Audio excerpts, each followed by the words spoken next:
Hey guys, Spirit of the Law here. In this video, we're going to continue with the Through the Ages series, where we look back at how Age of Empires 2 civilizations have evolved from their original design. This time, we're going to be taking a look at the always popular Age of Conqueror civilization, the Huns.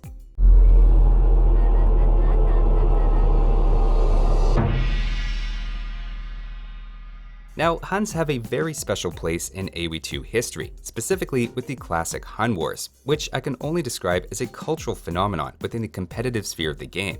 Especially on Voobly during AoE2's Middle Ages between the MSN Gaming Zone days and the re-release on Steam, Huns held a special place in the hearts of many who continue to play and keep the game alive, with Hun Wars especially being seen as the purest, or at least the most fun way to play the game.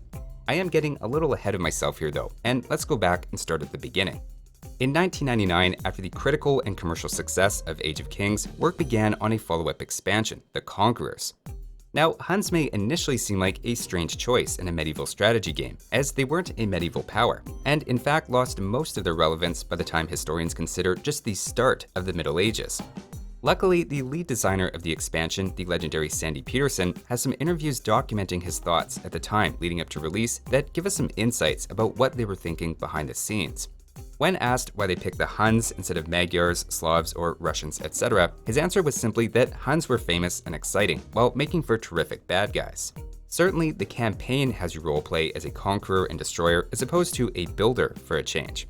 Peterson went on to explain that the Huns being specific to that time period was also viewed as a strength, since people would associate them with that time period specifically, as opposed to Poles or Russians, which still exist today and have other associations, like World War II as an example.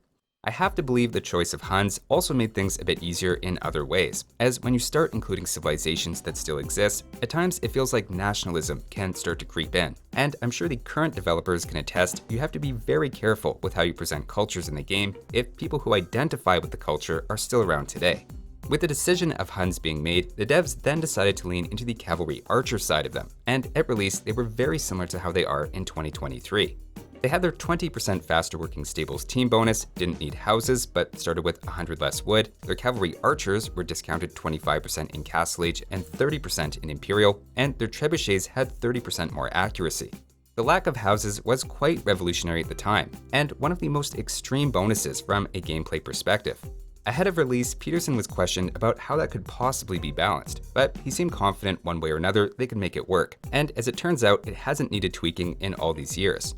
The Cavalry Archer discount is another story, but we'll get to that. The Conqueror's expansion also came with new technologies, including Bloodlines, Thumbring, and Parthian tactics, all directly helping the Huns' playstyle.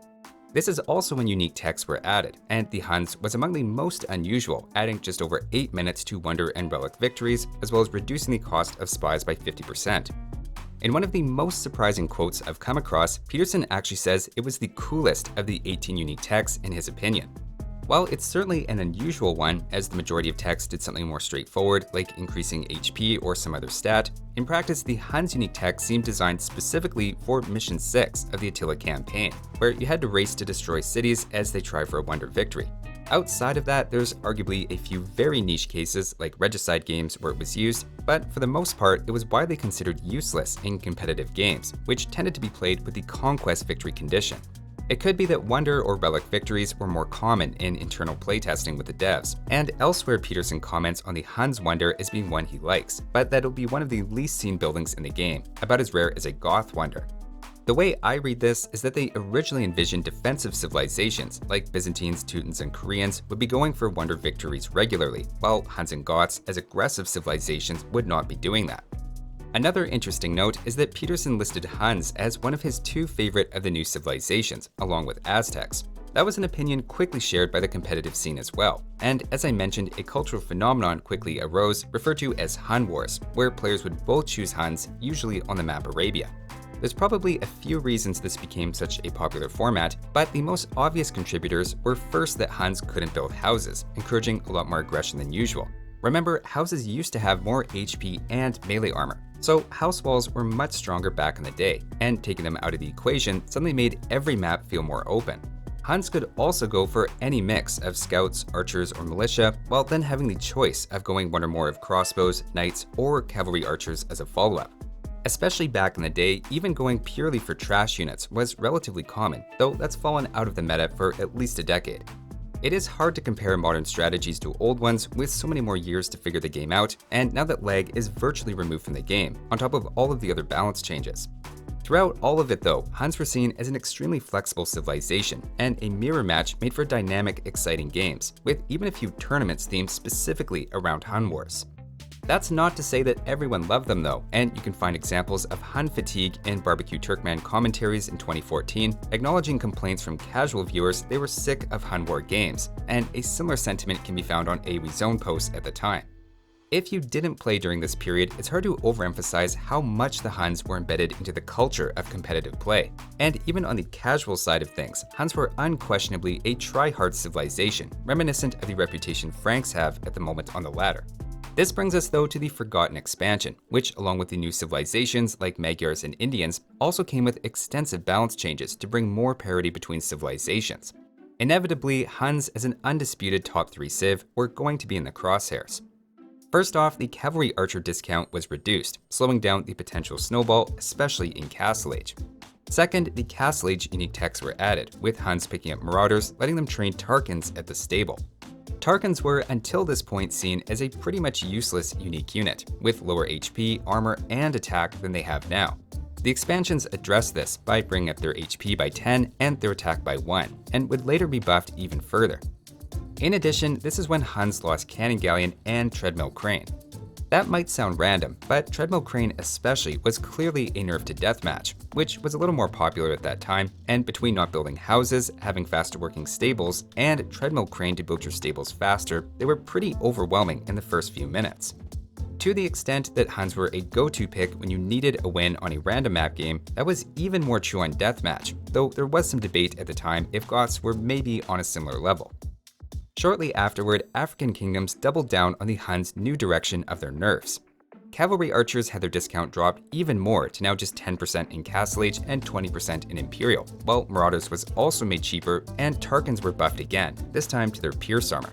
At this point, Tarkans weren't really a joke unit anymore, and its identity had morphed from a very niche anti-building cavalry to now being a viable knight alternative that's better against archers, but worse in melee.